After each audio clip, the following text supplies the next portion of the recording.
Welcome to Max Premieres. Today we're bringing you 15 series about to take over the platforms, from period dramas to revenge thrillers, plus superhero animation and sci-fi that never lets up. We built this ranking around real impact, how much buzz each title is generating, and how ready audiences are. This is our honest opinion, the good and the not so good of every pick. But before we get started, it would mean a lot if you took a moment to like this video and subscribe. Thank you for your kind support. Number 15. Fightland. On the night Duke Kilroy becomes heavyweight champion of the world, his whole life falls apart. A vicious attack leaves his brother Calvin dead, and Duke's reaction to it costs him 8 years behind bars in an American prison. When he finally walks free, the title doesn't matter to him anymore. The only thing he wants is Kingsley Marshall. The promoter Duke is convinced, set the entire thing up to take him down. There's just one problem. Kingsley has vanished without a trace, leaving behind a fractured criminal empire and a family that has to pick up the pieces, starting with his wife Joy, who happens to be the love of Duke's life. To get close to Kingsley, Duke works his way inside a cartel, fighting for control of London's drug trade, walking a thin line between old loyalties and new enemies. This marks executive producer 50 Cent's first wholly owned series for the network, which is clearly betting big on it. Boxing is really just the entry point here. The actual story lives in a grimy criminal underworld where punches land just as hard outside the ring as inside it. This isn't an inspirational sports drama. It's a revenge story soaked in blood. Number 14. The Walking Dead. Dead City, Season 3. Years after the original series ended, Maggie and Negan find themselves in a post-apocalyptic Manhattan. Searching for Maggie's kidnapped son in a city, the survivors have turned into their own world of anarchy and danger. That's Dead City, the spin-off that forced these two sworn enemies into an uneasy alliance. Now, Season 3 arrives with a major shift. After the war for control of Manhattan between New Babylon and the local power players, Maggie and Negan are split apart again, this time on opposite sides of the conflict. Both want to stay out of it, but they get pulled back in anyway to protect the people they love, while the fight over Walker-produced methane, the only real energy source left in the city, turns bloodier by the episode. This is the longest-running zombie franchise on television, and by now it knows exactly what it's doing. Dense human drama wrapped in constant violence.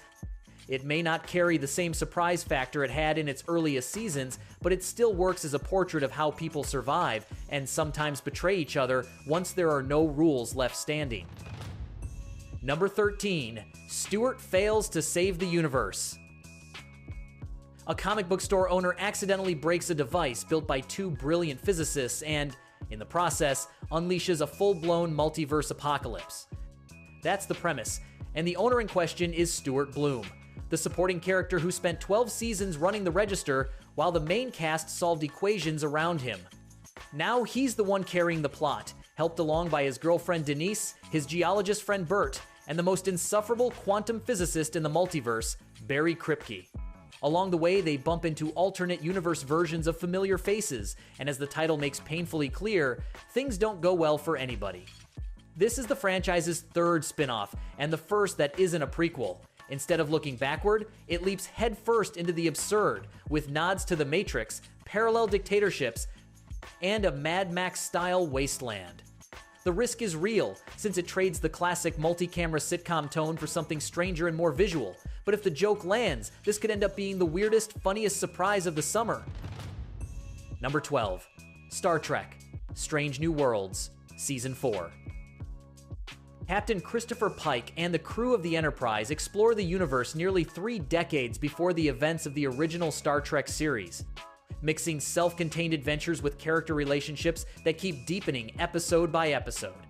That formula, closer to classic Star Trek than the franchise's more recent serialized shows, is exactly what turned Strange New Worlds into the best-reviewed series in the whole Trek universe. Now Season 4 arrives, and it promises to be one of the strangest yet.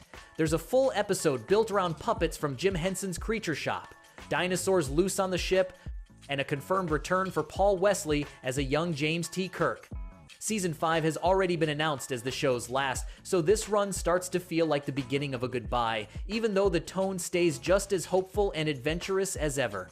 For franchise fans, this is practically a guarantee of quality. For everyone else, it remains one of the friendliest entry points into the Star Trek universe. No prior viewing required. Number 11. Ransom Canyon, Season 2. Three ranching families fight over land, legacy, and above all, love in a small Texas town. That's the heart of Ransom Canyon. At the center is a slow-burn romance between stoic rancher Stanton Kirkland and Quinn O'Grady, owner of the local dance hall. Two people who've known each other their whole lives and take an entire season to admit what they actually feel. The first run spent 4 weeks in the global top 10 and landed in the top 10 in 77 countries, so the return shouldn't surprise anyone. Season 2 picks up 6 months after that finale, with Stanton fighting to win back his role as trustee of his family's ranch after getting voted out, and Quinn back in town after a stint playing piano in New York, trying to decide whether her heart belongs to Ransom Canyon or to the world she just tasted out there. Critics were never especially kind to the show, just 45% on Rotten Tomatoes, but audiences clearly don't care. This is television comfort food built to feel like a slow summer afternoon. Number 10. POMPEI, Out of Time with Tom Hiddleston. Everyone thinks they know the story of Pompeii, an entire city buried in ash within hours with no escape possible for anyone. Tom Hiddleston opens this documentary by questioning exactly that idea, and he does it by literally stepping into dramatized scenes that reconstruct the final hours before Vesuvius erupted. Across 3 episodes, he follows 3 real Romans, a teenage apprentice, a powerful businesswoman, and a mysterious Praetorian guard, piecing together with archaeologists, geologists, and disaster experts what choices each of them made as time ran out. The big reveal the project promises is uncomfortable and fascinating at once. A lot of the people who died in Pompeii actually had a chance to survive. Hiddleston, who's been fascinated by the ancient world his whole life, finds in this format the perfect mix of documentary rigor and the visual punch he picked up doing Loki. This isn't the story of an inevitable destruction, it's the story of human choices made under extreme pressure, and that difference completely changes how it feels to watch something whose ending we technically already knew. Number 9. Treasure and Dirt. A dying opal mining town in the middle of the Australian desert gets shaken up when a body turns up in the local mine.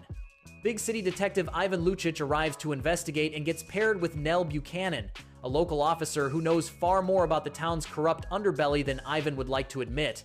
Together, they dig into an investigation that slowly reveals just how rotten Nulla, the fictional town where it all unfolds, really is underneath.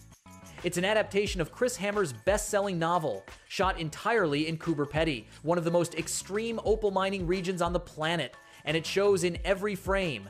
The heat, the dust, and the isolation practically become another character in the story. The cast is led by Michael Dorman and Liv Hewson, 2 actors with enough weight to carry a thriller that blends crime, dense atmosphere, and social commentary about communities living on the margins. It's not yet confirmed which platform will carry it outside Australia, but the source material already has the DNA of those rural noirs that hook even people who swear they don't like the genre. Number 8. Lucky. A con artist with a name that almost sounds like a bad joke is forced to run when a multi-million-dollar heist goes catastrophically wrong. That's Lucky Armstrong, pursued by both the FBI and a ruthless crime boss at the same time, fighting just to survive and find a way out. The series adapts Marissa Stapley's novel, a Reese's Book Club pick, and marks Anya Taylor-Joy's return to television 6 years after The Queen's Gambit, the miniseries that shot her to global fame. She's joined by Annette Bening as a merciless mob leader and Timothy Oliphant as Lucky's father, 2 heavyweights that give the cast a density unusual for a 7-episode series. The producers at Hello Sunshine already have a track record with this kind of project, and this fits that mold perfectly. Thrillers built around complicated female leads, polished production, and pacing designed to keep you hooked from one episode to the next. The fact that Taylor-Joy chose this as her TV comeback says a lot about what they're hoping to pull off with it. Number 7. Ride or Die. Debbie Claiborne thinks she knows absolutely everything about her lifelong best friend, Judith Burton, until a group of gunmen attacks them and Judith takes them down without breaking a sweat. Turns out Judith has been a professional international assassin for years, and she kept it from Debbie this entire time. When a figure from Judith's past resurfaces and a job goes horribly wrong, the two end up on the run together across Europe, chased by law enforcement, trained killers, and some genuinely dangerous criminals. What makes this interesting is that it doesn't feel like a standard action thriller. The chemistry between Octavia Spencer and Hannah Waddingham, an Oscar winner and an Emmy winner respectively, turns the friendship between these two characters into the real emotional engine of the show, not just the chase. There's comedy, there's heart, and there's plenty of action to justify the budget. Creator Tessa Coates described it as a mashup of all her favorite buddy comedies and spy movies, and it shows. This is a bold editorial swing on an absurd premise with two leads who know exactly how to sell it. Number 6. The Westies. Hell's Kitchen, the early 1980s. Construction of the Jacob Javits Convention Center promises a massive payday for whoever controls the territory, and that puts the Irish-American gang known as the Westies right at the center of the conflict. Outnumbered 50-1 by the 5 families of the Italian mafia, the Westies survive on a reputation for brutality nobody really wants to test up close. J.K. Simmons plays Eamon Sweeney, the gang's calculating leader, while Titus Welliver is Glenn Keenan, a cop who grew up in the same neighborhood and now has to figure out which side he's actually on. A younger generation inside the gang is pushing to do things differently, straining the already fragile peace with the Italians right as the FBI starts poking around. The series comes from Narcos creator Chris Brancato in his 3rd consecutive organized crime drama, which is already a decent guarantee of well-built storytelling. With a cast this strong and a premise rooted in real events, this is shaping up to be one of the summer's most solid bets for genre fans. Number 5. Little House on the Prairie. A family leaves everything behind to start over on a piece of land the government promised was free.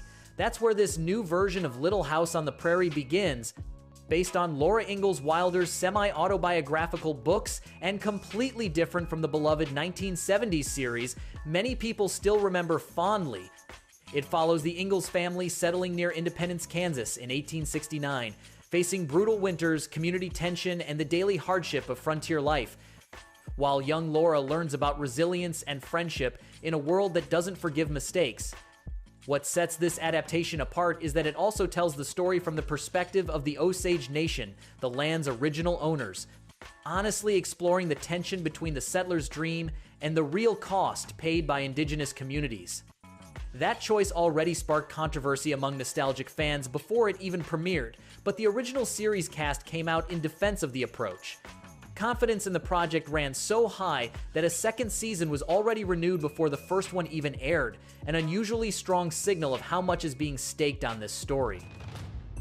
Number 4. Silo, Season 3. What would you do if your only option in life was a hole 144 floors deep underground, never knowing why your community ended up trapped there in the first place? That's the premise that turned Silo into one of the best sci-fi launches of recent years. 10,000 people living under rules they were told exist to protect them, until engineer Juliet Nichols starts discovering that almost everything she was taught is a lie. Now, Season 3 arrives with a major narrative shift, alongside following Juliet in the present, who survives her cleaning sentence but returns with no memory. Just as the Silo tries to recover from a rebellion, the season opens a parallel storyline set centuries earlier, revealing for the first time how this entire system began. It's the adaptation of Hugh Howey's best-selling trilogy, and it's already been renewed for a 4th and final season that will close out the story completely. With an 88% on Rotten Tomatoes for its first run and Rebecca Ferguson carrying the show's emotional weight, this remains one of the strongest entries in sci-fi television right now. Number 3. X-Men 97 Season 2. Unlike almost every other hero out there, the X-Men have spent decades protecting a world that hates and fears them just for being born different. That tension, inherited straight from the 1990s animated series, is what turned the X-Men 97 revival into the best-reviewed show in current Marvel, earning a fanbase so passionate that any production delay becomes actual news. Now, Season 2 arrives with the team scattered across time. Professor X, Magneto, Rogue, Nightcrawler, and Beast are stranded in ancient Egypt. Cyclops and Jean Grey end up in the far future alongside grown-up versions of their own children. And meanwhile, back in the 90s, anti-mutant hostility rises again in the team's absence. The villain pulling the strings behind all of it is Apocalypse, explored at different points across his own millennia-spanning history. With 9 episodes, new additions like Sabretooth and Psylocke, and the exact mix of 80s nostalgia and modern storytelling that made the first run shine, this is shaping up to be some of the best superhero animation produced in years. Number 2. ELLE. Long before Harvard, long before pink became her personal armor, there was a 16-year-old girl about to lose absolutely everything that made her feel popular. That's the idea behind this prequel. Elle Woods is living happily in her bubble in 1995 until her parents announce the family is moving to Seattle, a cold, gray city completely opposite to the world she knew. There, surrounded by skater boys and almost no blondes, she has to reinvent herself from scratch while navigating tricky friendships, a forbidden romance, and fashion choices that already hint at the lawyer she'll become 25 years later. Produced by Reese Witherspoon, the same woman who played the original role, the series arrives with so much confidence from Amazon that a second season was already renewed before the first one even premiered. Critics greeted the early reviews fairly coolly, just 46% on Rotten Tomatoes, pointing out that it leans almost entirely on nostalgia without adding much new.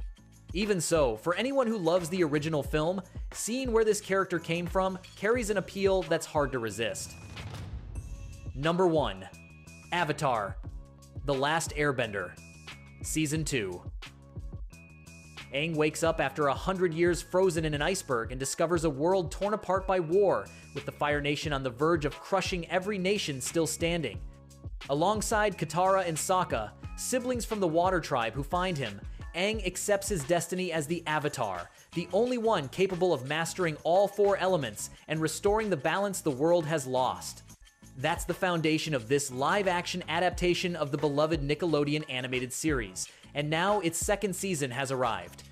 After escaping the Northern Water Tribe, the trio heads deep into the Earth Kingdom in search of a master who can teach Aang earthbending, all while trying to warn the world about an approaching comet with catastrophic consequences.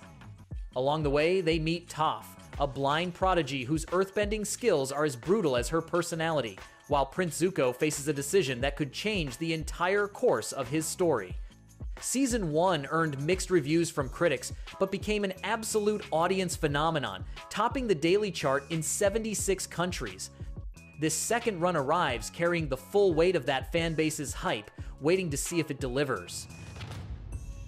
As you saw, this month brings a bit of everything. Long-awaited comebacks, completely new bets, and a couple of surprises you probably didn't have on your radar. If you like this video, don't forget to like it, subscribe, and hit the notification bell so you never miss our next videos. Every one of these titles deserves its own shot, so take your time deciding which one to watch first depending on your mood. We'll keep tracking everything new that's landing on the platforms, so we'll see you in the next video with more honest, straight-to-the-point recommendations.